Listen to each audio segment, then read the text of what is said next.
ईशावास्यमिदं सर्वं यत्किंच जगत्यां जगत् तेन त्यक्तेन भुञ्जीता मा गृध कस्य स्वीद्धनं हिरण्मयेन पात्रेण सत्यस्यापि हितं मुखं तत्त्वं पूषन् अपावृणो सत्यधर्माय दृष्टये मत्तः परतरं नान्यत् किंचित् अस्ति धनञ्जय मयि सर्वमिदं प्रोतं सूत्रे मणिगणा इव ईश्वर सर्वभूतानां हृद्दिश्येऽर्जुन तिष्ठति भ्रामयन् सर्वभूतानि यन्त्रारूढानि मायया तमेव शरणं गच्छ सर्वभावेन भारत तत्प्रसादात् परां शान्तिं स्थानं प्राप्स्यसि शाश्वतम् सर्वधर्मान् परित्यज्य मामेकं शरणं व्रज अहं त्वा सर्वपापेभ्यो मोक्षयिष्यामि मा शुचः। बोलो श्री स्वामीनारायण भगवान की जय। श्री कृष्ण कन्हैया लाल की जय। श्री सियावर रामचंद्र भगवान की जय। श्री उमापति महादेव की जय। आज के इस मनोहर रंगशाला में तशरीफ लाए हुए सभी छात्रगण और अध्यापकगण को हमारा स्नेहिल जय श्री स्वामीनारायण, जय श्री कृष्ण और जय श्री राम। उम्मीद है आप सभी लोग स्वस्थ कुशल होंगे। प्रवचन का आगाज करने से पहले मैं राम भाई, किशन भाई और जिग्नेश भाई, तुषार भाई और आशीष भाई सभी का मैं शुक्रगुजार हूँ। आज यहाँ आकर बेहद प्रसन्नता की अनुभूति होती है। आज हम कुछ ऐसे गणमान्य विषयों पर परिचर्चा करेंगे, कुछ ऐसे विषयों पर हम परिचर्चा करेंगे। यदि आप इसमें से किसी एक बात को भी अपने जीवन में चरितार्थ करेंगे तो आपके जीवन में वाकई इनकलाबी तब्दीली आएगी। Today's session will not only be informative but very transformative as well, with the stipulation that if you implement at least one point in your life, आपको आज के इस प्रवचन में से आपको जो भी बात अच्छी लगे उसमें से एक बात को अपने जीवन में इम्प्लीमेंट करना है, ठीक है ना। उसके पहले pre-eminently I would relish to express my unequivocal and bona fide gratitude to Ram Bhai, Kishan Bhai, Jignesh Bhai, Tushar Bhai, Ashish Bhai for exhibiting such monumental sentiments towards me. Ram Bhai and his entire congenial family is not only judicious but very sentimental and spiritual as well. He is a man brimming with simplicity and spirituality. And I am delighted to hearken that Radiant International School houses approximately 400 faculty members and approximately 8,000 students. So are you guys ready now? Yes. Okay. पहले point पर मैं ये बात करना चाहूँगा, यदि आपको जीवन में सफल बनना हो, यदि आपको अपने जीवन में किसी भी किस्म की तरक्की करनी हो तो आपके जीवन में एक लक्ष्य होना बेहद ज़रूरी है। क्या होना ज़रूरी है? एक लक्ष्य होना आपके जीवन में बेहद अनिवार्य है, बेहद लाजिम है। आप कहेंगे स्वामी जी आप इतनी छोटी उम्र में हमें लक्ष्य रखने के लिए क्यों कहते हैं? हमारे पिताजी भी 45 साल के हो गए, वो भी सुबह शाम इधर उधर भटक रहे हैं, उनके जीवन में भी किसी किस्म का लक्ष्य नहीं है और आप हमें इतनी छोटी उम्र में लक्ष्य रखने के लिए क्यों कहते हैं? लेकिन मैं आपको बताना चाहूँगा कि यदि आपके जीवन में इसी उम्र में किसी भी किस्म का लक्ष्य होगा तो आप सफलता को यथाशीघ्र छू सकेंगे। अमेरिका के एरिज़ोना स्टेट में एक जेसिका कॉक्स नाम की एक लड़की है। क्या नाम है उनका? Jessica Cox. एरिज़ोना स्टेट में अमेरिका में वो रहती है। वो जब छोटी सी थी तो उनके जीवन में एक लक्ष्य था। उनके जीवन में एक लक्ष्य था। जब वो 5वीं कक्षा में पढ़ती थी, she was studying in 5th grade, तो स्कूल के टीचर सभी को पूछ रहे थे कि आपके जीवन का मकसद क्या है, आपके जीवन का लक्ष्य क्या है। तो टीचर सभी स्टूडेंट्स को पूछ रहे थे। तो कई स्टूडेंट्स बता रहे थे कि हमें डॉक्टर बनना है, कोई बता रहे थे हमें इंजीनियर बनना है, कोई बता रहे थे हमें आर्किटेक्ट बनना है, कोई बता रहे थे हमें IAS IPS ऑफिसर्स बनना है। फिर जब जेसिका की बारी आई तो टीचर ने पूछा, Jessica what would you like to be in your life? तो जेसिका ने मुस्कुराते हुए लेकिन गंभीरता अभी तो निडरता पूर्वक कहा, I would like to be a pilot. School के सभी छात्रगण उनका परिहास करने लगे, उनकी दिल्लगी करने लगे, उनकी मजाक करने लगे। जानते हैं क्यों? Because Jessica was born without hands. She was called the armless girl. उनको दोनों हाथ नहीं थे, दोनों भुजाएं नहीं थी। इसलिए स्कूल में जैसे ही उन्होंने ये उत्तर दिया कि I would like to be a pilot, तो पूरी स्कूल में सन्नाटा छा गया और कुछ लोग तो उनका परिहास और दिल्लगी करने लगे।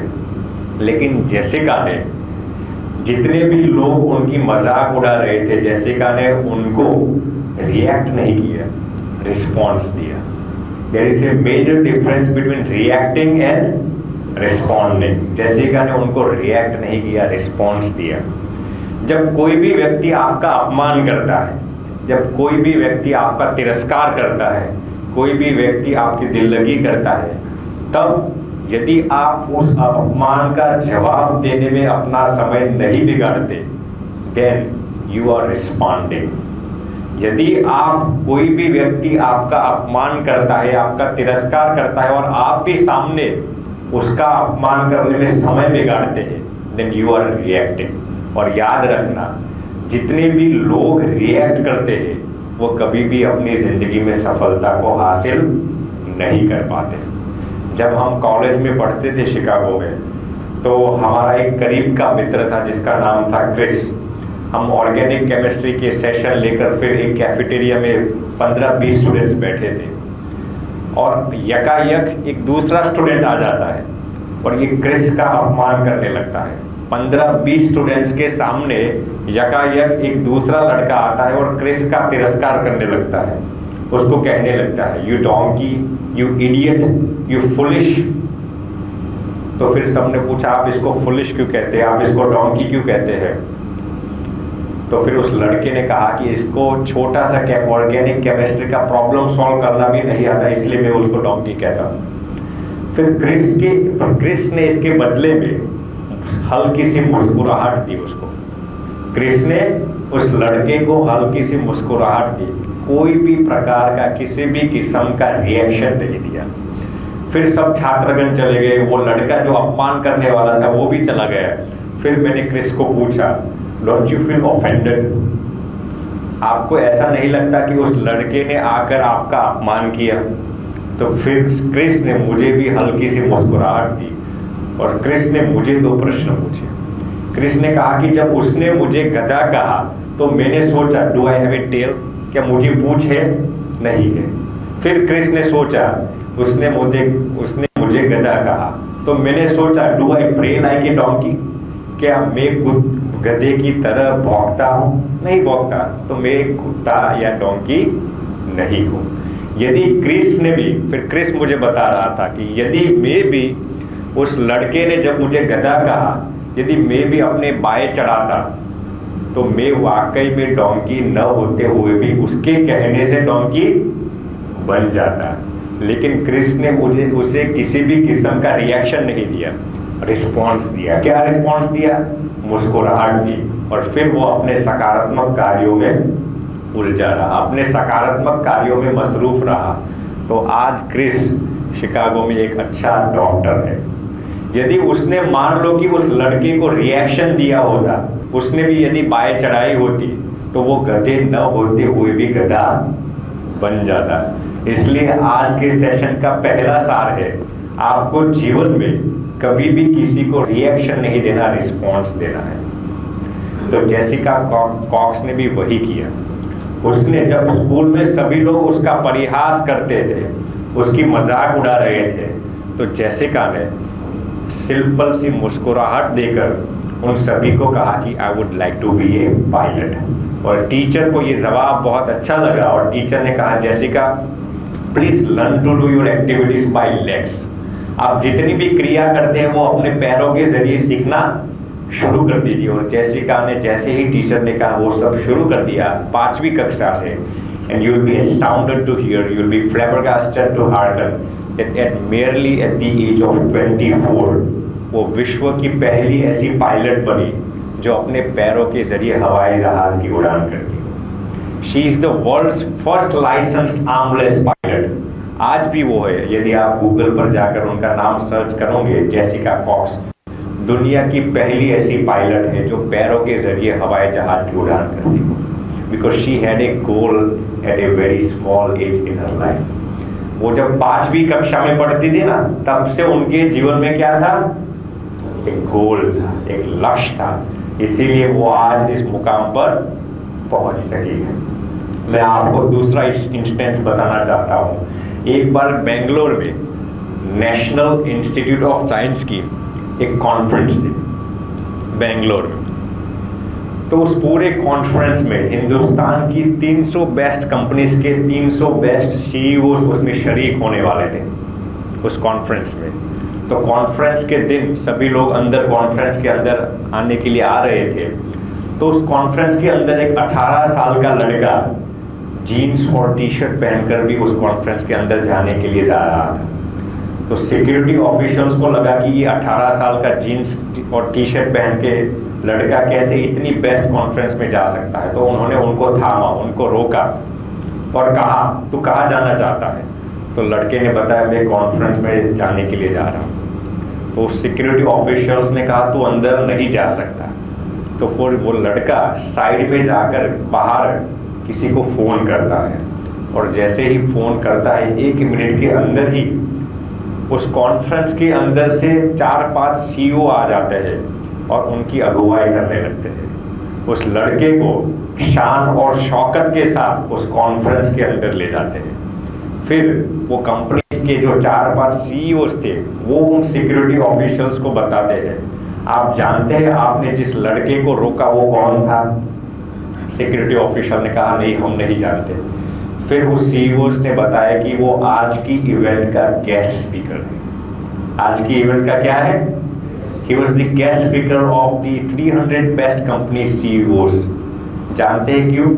क्योंकि उसके पास एक लक्ष्य था। वो जब महज 14 साल का था तब उसके पास एक लक्ष्य था। क्या लक्ष्य था? कि मुझे पूरे दुनिया में एक ऐसी कंपनी की प्रस्थापना करनी है कि दुनिया में किसी को भी किसी भी किस्म का IT रिलेटेड प्रॉब्लम हो तो वो मेरी कंपनी का कंसल्टेशन करे। वो जब महज 14 साल की उम्र था तब से उनके जीवन के अंदर ये लक्ष्य था। फिर आप सुनकर अचंभित हो जाएंगे। आप मुझे ये कहेंगे कि उनके पास कई रिसोर्सेस होंगे, उस लड़के के पास कई संसाधन होंगे। आप मुझे ये कहेंगे कि उस लड़के की पैदाइश और परवरिश बहुत ही अमीर, बहुत ही रईस, बहुत ही अभिजात परिवार में हुई होंगी। नहीं, वो लड़का औसत किस्म का व्यक्ति था। वो लड़का किसी सामान्य परिवार में उसका जन्म हुआ था। आप कहेंगे वो बहुत ही ईमानदार होगा, ये होगा, ये होगा। नहीं, वो लड़का जब छोटा सा था तब बहुत ही नटखट था, लेकिन उसके जीवन में एक लक्ष्य था 14 साल की उम्र से ही। तो महज 3 साल के अंदर, जस्ट विद इन 3 years, उन्होंने ग्लोबल इनकॉर्पोरेशन नाम की एक कंपनी भी तैयार कर दी और महज 17 साल की उम्र में वो अपनी कंपनी का रजिस्ट्रेशन करवाने के लिए जाता है। तो जैसे ही कंपनी का रजिस्ट्रेशन करवाने के लिए जाता है तो लोग उनको रोकते हैं और कहते हैं कि आप अपनी कंपनी का रजिस्ट्रेशन नहीं करवा सकते। तो उसने पूछा क्यों? तो उनको बताया गया कि हिंदुस्तान में यदि आपको अपनी कंपनी का रजिस्ट्रेशन करना है, you need to be at least 18 years old। इसलिए आपको 1 साल के लिए प्रतीक्षा करनी होगी। उस लड़के ने कहा कि मैं 1 साल के लिए क्या 1 दिन के लिए भी प्रतीक्षा नहीं कर सकता। फिर उस लड़के ने रिसर्च किया तो उसको ये मालूम हुआ कि मैं हिंदुस्तान में बैठकर अमेरिका में मेरे नाम की कंपनी दर्ज करवा सकता हूँ, मेरे नाम की कंपनी का पंजीकरण मैं करवा सकता हूँ। तो आप सुनकर अचंभित हो जाएंगे, उन्होंने हिंदुस्तान में रहकर अमेरिका में अपनी कंपनी का रजिस्ट्रेशन किया जिसका नाम है global incorporations, merely at the age of 17। और आज पूरी दुनिया में 12 देशों में उनकी कंपनी प्रचलित है। Why? Because he had a goal at a very small age in his life. आप जानते हैं उसका नाम क्या है? सुहास गोपीनाथ। क्या नाम है? सुहास गोपीनाथ। क्योंकि he had a goal in his life when he was barely 14 years of age. Right? Narendra Modi जब गुजरात के मुख्यमंत्री बने तब उनकी उम्र 52 के इर्द गिर्द में थी, 52 के आसपास थी। He was approximately 52 years old जब वो गुजरात के सीएम बने। लेकिन उनके अंदर एक लक्ष्य था कि मुझे अंग्रेजी भाषा सीखनी है, क्योंकि अब मुझे देश और विदेश में जाकर प्रवचन करने होंगे। इसलिए उन्होंने ये ठान लिया कि मुझे इंग्लिश बखूबी बोलना सीखना है।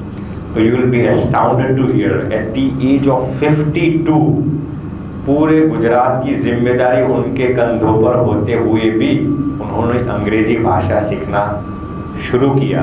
और आज हम सब इस बात से वाकिफ है कि वो बखूबी इंग्लिश भाषा में प्रवचन कर सकते हैं। At the age of 52 despite having numerous responsibilities of the state of Gujarat, उन्होंने ये ठान लिया कि मुझे अंग्रेजी में प्रवचन करना है, इसलिए वो ये कर सके।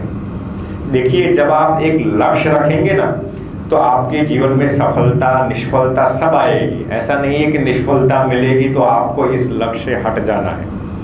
सफलता और निष्फलता सब आपके those are the parts of life.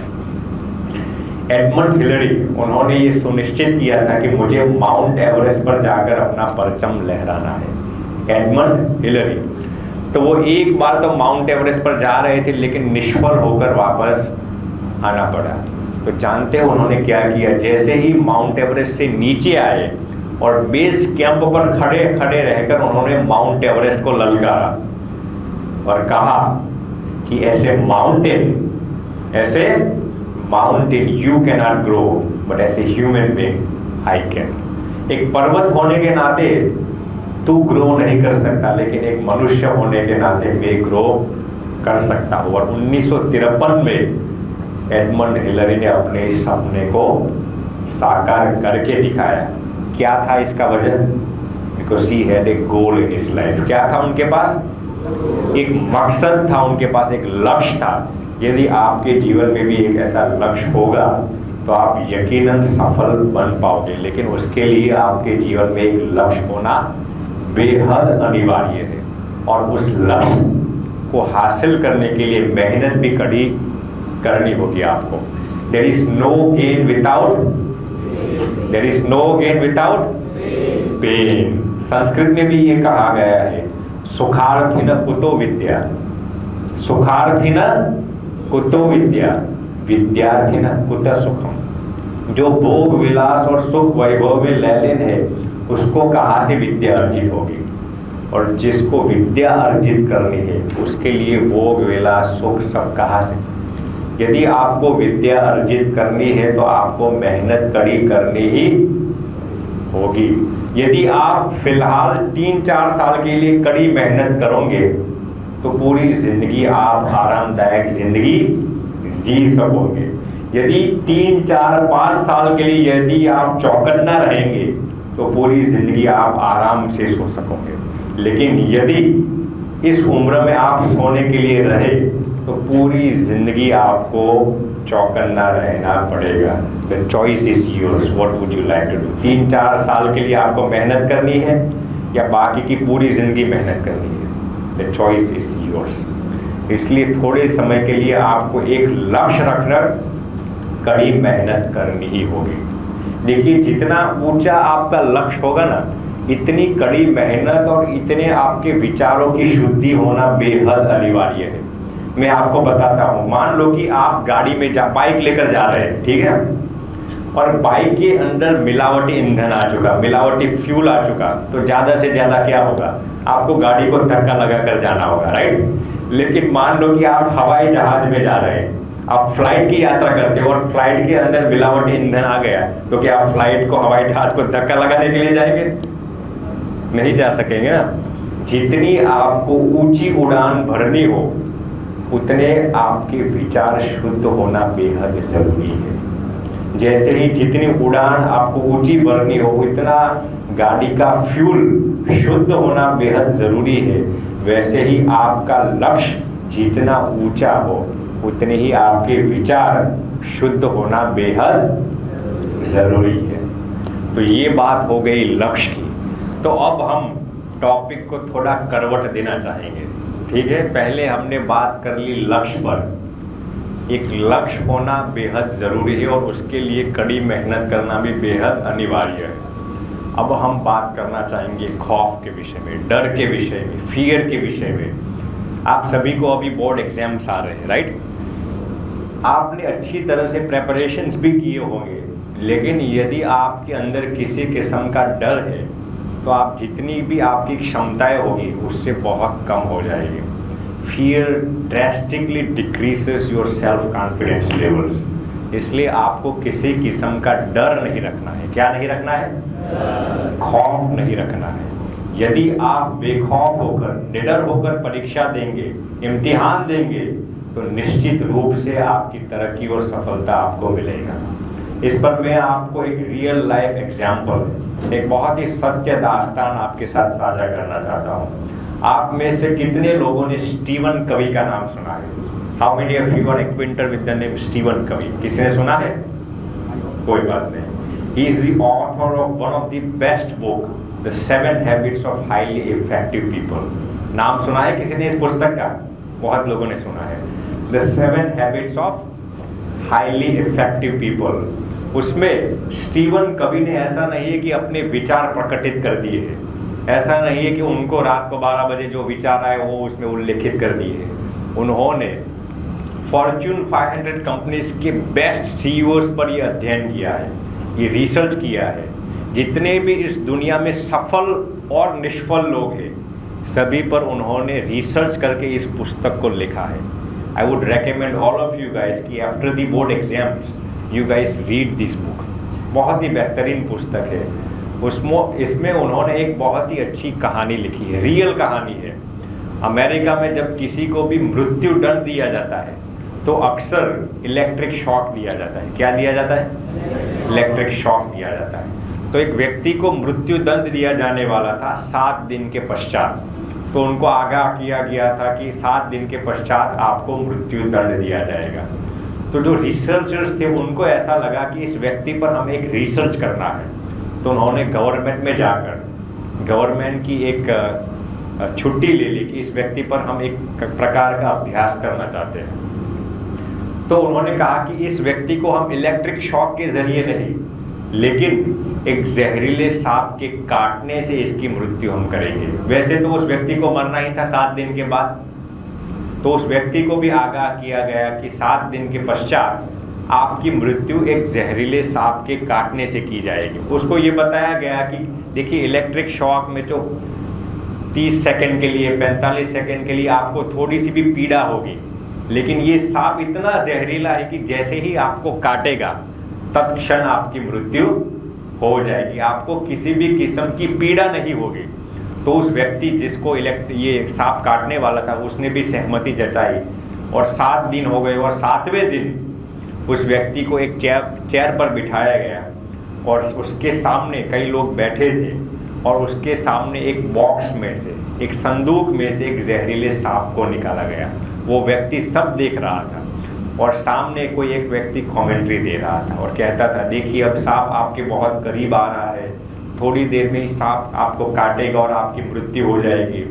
जैसे ही सांप बहुत करीब आने लगा तो उस व्यक्ति को उनकी आंखों पर एक पट्टी बांधी गई, एक घनी पट्टी बांधी गई, so he cannot see how close the snake has come to him. उसको एक पट्टी बांधी गई। फिर कमेंटेटर कमेंट्री दे रहा था, देखिए अब the snake is approaching close to you, snake बहुत करीब आ चुका है। और जैसे ही ने उस कमेंटेटर ने कहा कि अब सांप ने आपको काट लिया है, उसी वक्त कोई एक व्यक्ति आता है और ग्लूकोज का इंजेक्शन उस व्यक्ति को दे देता है। सांप नहीं काटता, क्या करता है, ग्लूकोज का एक इंजेक्शन उस व्यक्ति को दिया जाता है। लेकिन उस व्यक्ति को ये मालूम नहीं था कि उसे ग्लूकोज का इंजेक्शन दिया जाता है। तत्क्षण ऑन द स्पॉट उस व्यक्ति की मृत्यु हो गई। फिर इस पर पूरी तफ्तीश की गई, पूरी छानबीन की गई, पूरी पड़ताल की गई, उसका पोस्टमार्टम रिपोर्ट तैयार किया गया। उसमें ये मालूम हुआ कि उस व्यक्ति की मृत्यु का कारण ये है कि उसकी खून के अंदर, उसके ब्लड के अंदर पॉइजन मिल चुका था। क्या मिल चुका था? उसके खून के अंदर जहर मिल चुका था। फिर मेरा आपको ये प्रश्न है, उसको जहर का इंजेक्शन भी नहीं दिया गया, उसको सांप ने भी नहीं काटा, तो फिर उसके खून के अंदर जहर कैसे आ गया? उसके खून के अंदर जहर कैसे आ गया? उसका कारण क्या है? उसका सबब क्या है? उसका माइंड। उसके माइंड के अंदर पहले जहर आ चुका था।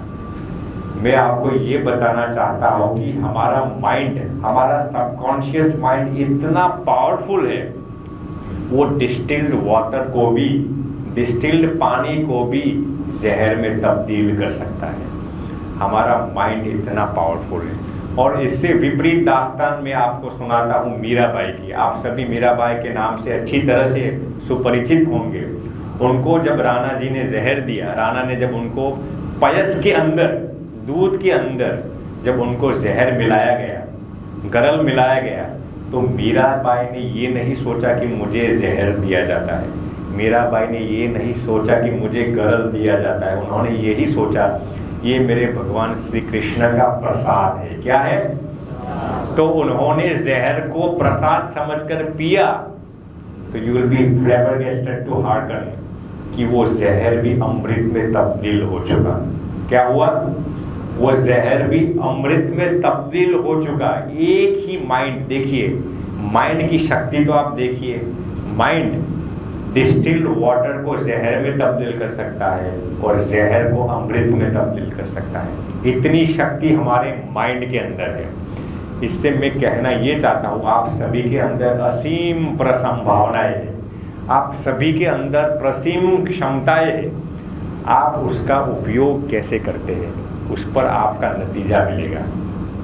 इम्तिहान के दौरान आपका सेल्फ कॉन्फिडेंस लेवल्स कैसा है? यदि आप भय में होंगे, निडर नहीं होंगे, तो आपकी जितनी क्षमता है वो भी कम हो जाएगी। इसलिए आपको एग्जाम्स देनी है, लेकिन निडर होकर आत्मविश्वास के साथ एग्जाम्स देनी है। कबीरदास जी ने भी ये लिखा है, चिंता से चतुराई घटे। क्या घटे? चिंता से चतुराई घटे, दुख से घटे शरीर।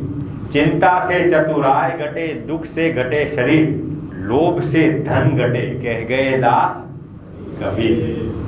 कबीर जी ने भी इस बात को प्रूफ किया है। चिंता चीता समान है, चिंता चीता समान है, चित्त में धरिए धीर। चिंता चीता समान है, चित्त में धरिए धीर। चीता में एक बार जले, चिंता में सुबह शाम निश दिन। चीता में आप एक ही बार जलते हैं, जब मरते हैं तब, लेकिन चिंता में सुबह शाम निश दिन। चीता और चिंता में, चीता और चिंता में एक ही बिंदु का अंतर है। चीता और चिंता में एक ही बिंदु का अंतर है। क्या अंतर है जानते हैं?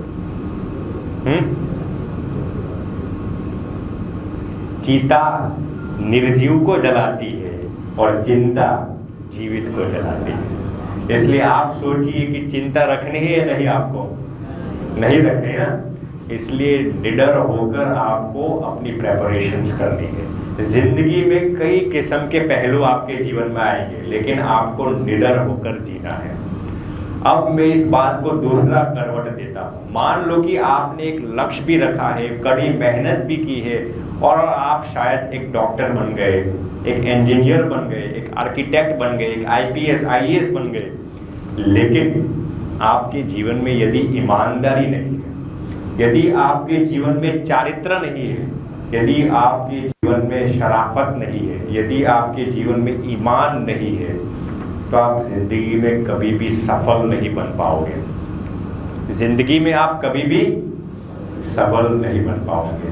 आप चाहे किसी भी किस्म के किरदार को निभाते हो, फिर वो डॉक्टर का हो, इंजीनियर क्या हो, लेकिन यदि उसमें ईमान नहीं है, यदि उसके अंदर ईमानदारी नहीं है, तो आपका वो किरदार निकम्मा है, निरर्थक है, व्यर्थ है, निष्फल है।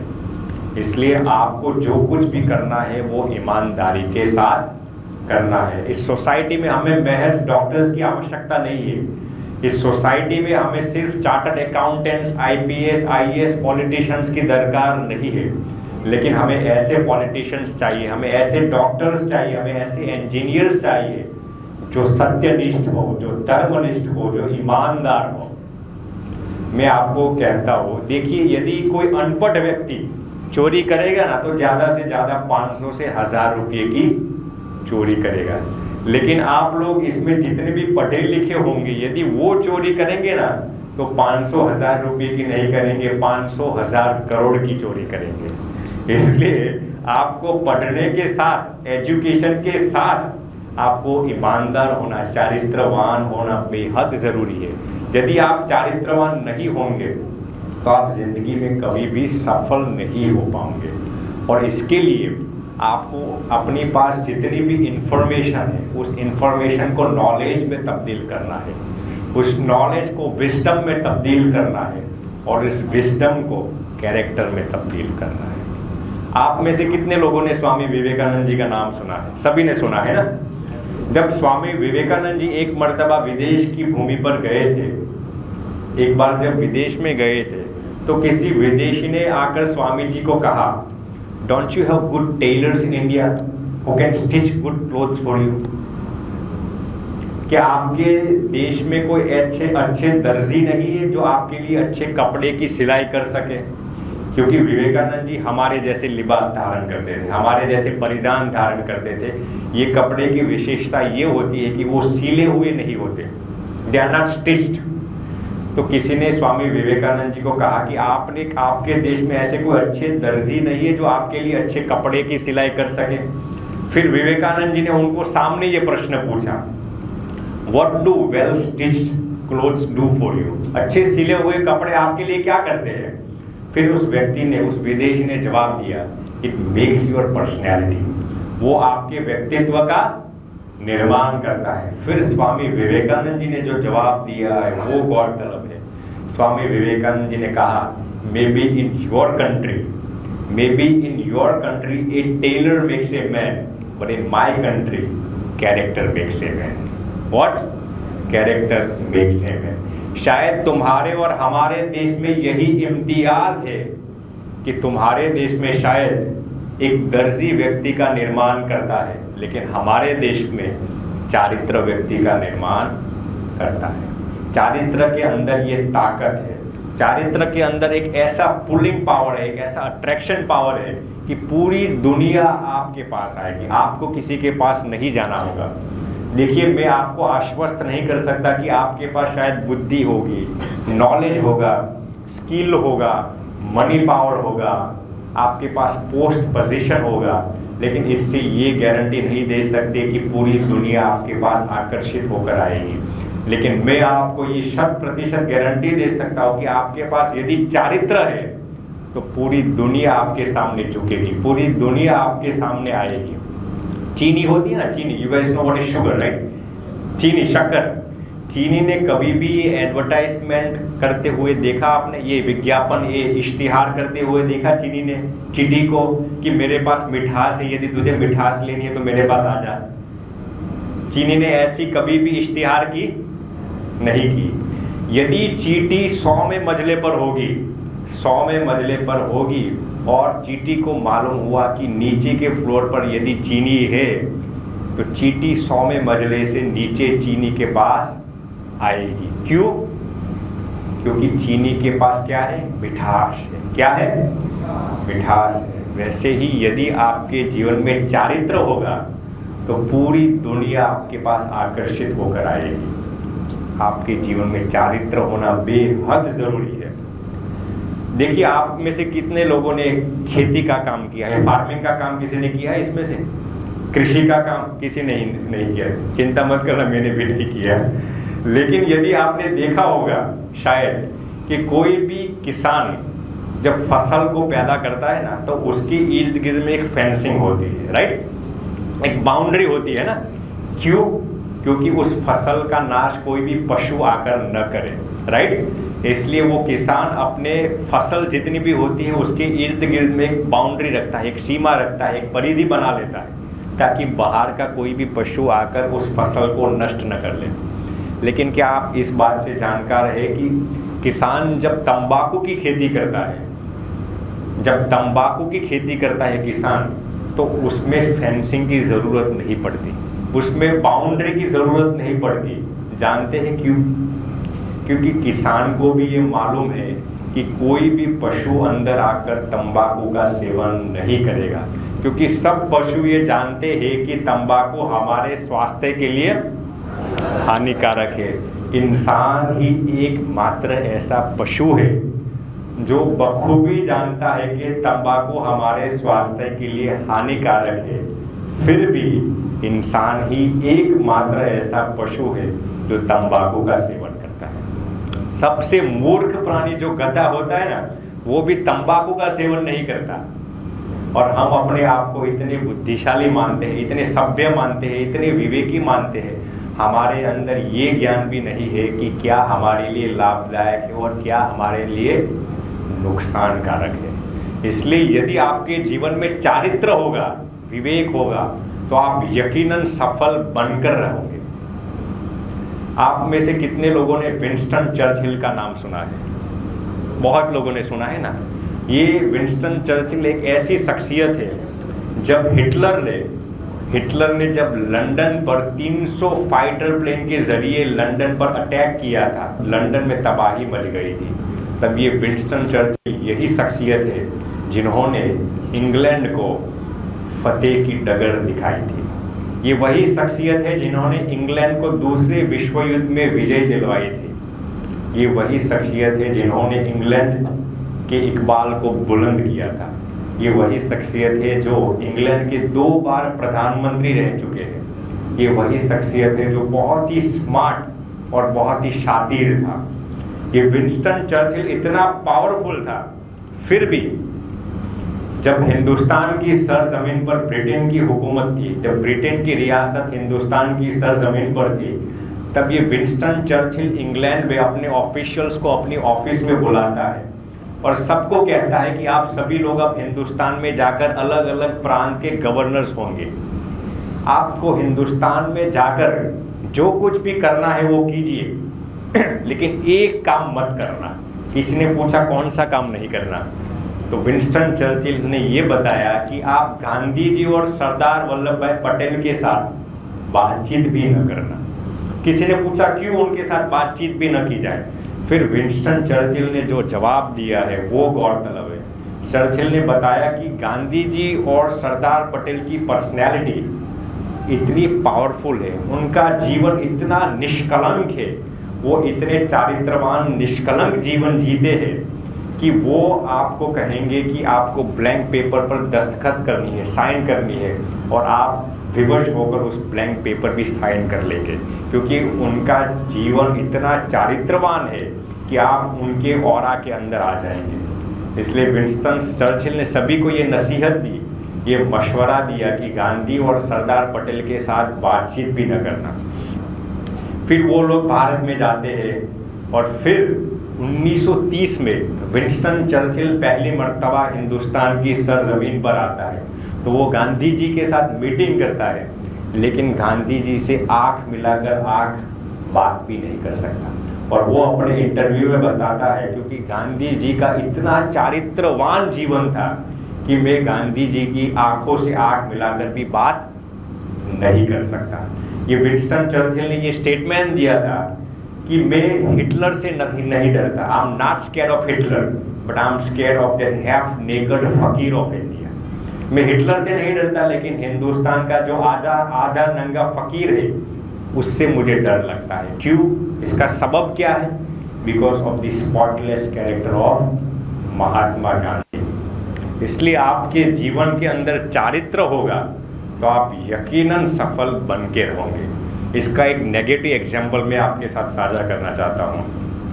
आप में से कितने लोगों ने जिम कॉलिंस का नाम सुना है? सुना है किसी ने? उसने एक बहुत ही बेहतरीन पुस्तक लिखी है जिसका नाम है हाउ द माइटी फॉल।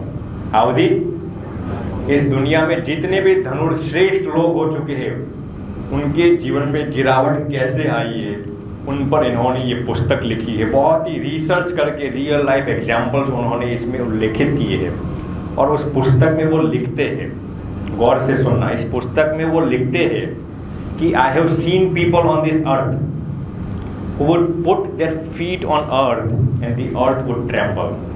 मैंने इस पृथ्वी पर ऐसे भी लोग देखे हैं कि जो इस पृथ्वी पर कदम रखेंगे और पूरी पृथ्वी कांपने लगेगी, थिरथिराने लगेगी। ऐसे भी लोग मैंने इस पृथ्वी पर देखे हैं। फिर आगे वो लिखते हैं I have seen people on this earth whose single phone call could shatter the economy of many countries। मैंने इस पृथ्वी पर ऐसे भी लोग देखे जिनके एक फोन कॉल मात्र से अनेक देशों की अर्थव्यवस्था उथल पुथल हो जाती है। आगे वो लिखते हैं मैंने इस पृथ्वी पर I have seen people on this earth whose single eyesight would plunder the government of many countries। मैंने इस पृथ्वी पर ऐसे भी लोग देखे हैं जिनके एक इशारा मात्र से अनेक देशों की सरकार में गिरावट आ जाती है, अनेक देशों की गवर्नमेंट में हाहाकार मच जाता है। ऐसे भी लोग मैंने इस पृथ्वी पर देखे हैं। फिर अंत में वो लिखते हैं कि I have seen people on this earth whose single sneeze will bring Wall Street a fever। मैंने इस पृथ्वी पर ऐसे भी लोग देखे हैं कि जिनकी एक छींक मात्र से पूरे वॉल स्ट्रीट को बुखार आ जाता है। ऐसे भी पावरफुल लोग मैंने इस पृथ्वी पर देखे हैं। फिर आगे वो कहते हैं, वो गौर से सुनना, इतने पावरफुल लोग मैंने इस पृथ्वी पर देखे हैं, फिर भी वो लिखते हैं आगे out of that many people are in jail right now. उसमें से कई लोग आज कारागार में है, आज सलाखों के पीछे है, आज कैद खाने में है। Out of that many people are bankrupt now. उसमें से कई लोग आज दिवालिया हो चुके हैं। Out of that many people are completely oblivious of their prestige. उसमें से कई लोगों को आज एक सुई की नोक के बराबर भी प्रतिष्ठा नहीं है, प्रेस्टीज नहीं है। उसका कारण ये लिखते हैं, उसका सबब वो बताते हैं अपने इस पुस्तक में। वो अपने जीवन में संकीर्णन करने जैसा है। एक ही वाक्य में वे उसका उत्तर बताते हैं, undisciplined pursuit for more. What is the answer? Undisciplined pursuit for more. रीति नीति नियमों सिद्धांतों और उसूलों का अतिक्रमण करके अपने जीवन में अधिक धन प्राप्त करने का दीवानापन। इसकी वजह से वो कहते हैं कि मैंने इतने पावरफुल लोग इस पृथ्वी पर देखे हैं, फिर भी अपने जीवन में आज जेल के अंदर है, कारागार के अंदर है, बैंकरप्ट हो चुके हैं बिकॉज ऑफ कैरेक्टरलेस लाइफ। आप में से कितने लोगों ने डोमिनिक स्ट्रेस-कॉर्न का नाम सुना है? किसी ने सुना है? शॉर्ट में उनको DSK कहते हैं। क्या कहते हैं? वो आज भी जीवित है और फ्रांस में है। वो एक मर्तबा वो अक्सर सकारात्मक रूप से सुर्खियों में रहते थे। इतने पावरफुल थे, इतने प्रेस्टीजवान थे कि पूरी दुनिया में उनका पॉजिटिव रूप से नाम था। एक मर्तबा वो इंटरनेशनल मॉनेटरी फंड, आप जानते हैं इंटरनेशनल मॉनेटरी फंड क्या है?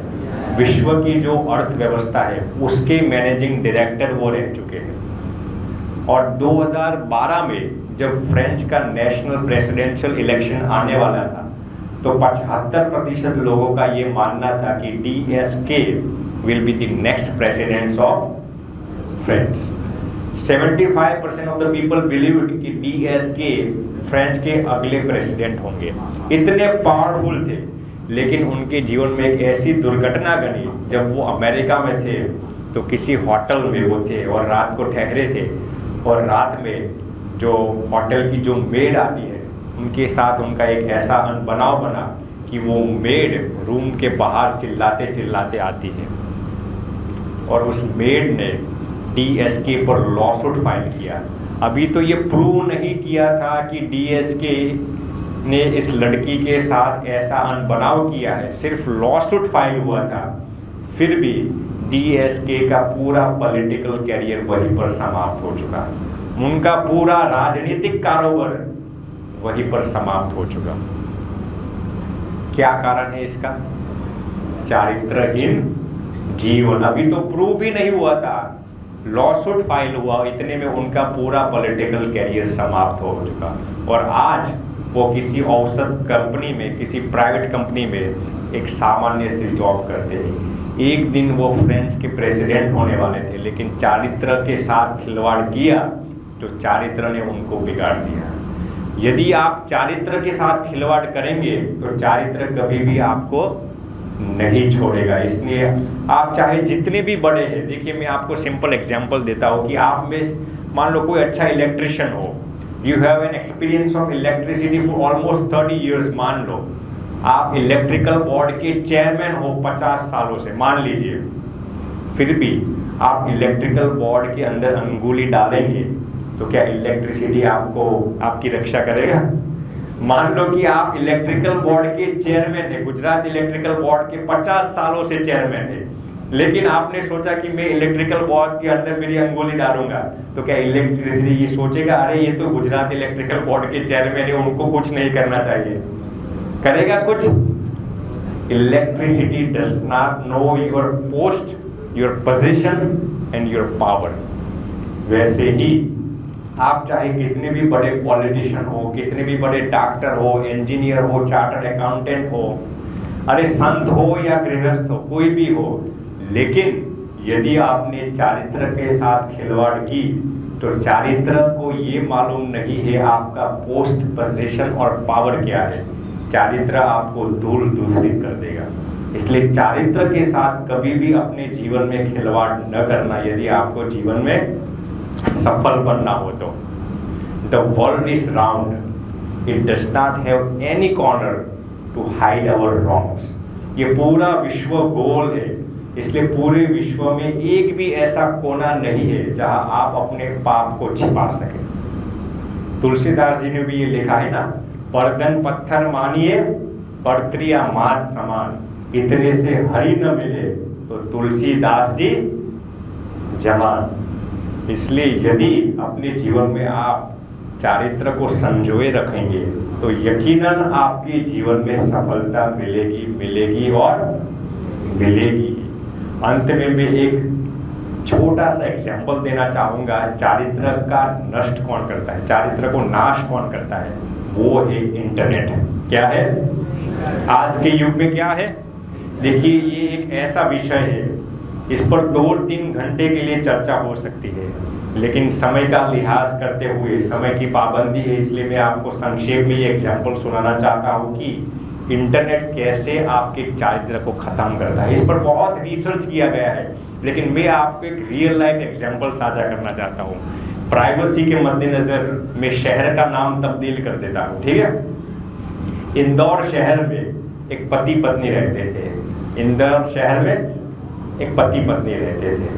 पिछले 15 सालों से उनकी निकाह हो चुकी थी, उनकी शादी हो चुकी थी, और अभी दोनों की उम्र शायद 45 के इर्द गिर्द में थी। घर पे एक 13 साल का लड़का भी था। 45 साल की उम्र थी पति पत्नी की, और घर पे 13 साल का एक लड़का था। लेकिन ये दोनों पति पत्नी कम नसीब, ये पति ऑनलाइन के जरिए किसी दूसरी लड़की के साथ अफेयर में था, और ये जो पत्नी थी वो भी ऑनलाइन के जरिए किसी दूसरे पुरुष के साथ अफेयर चल रहा था।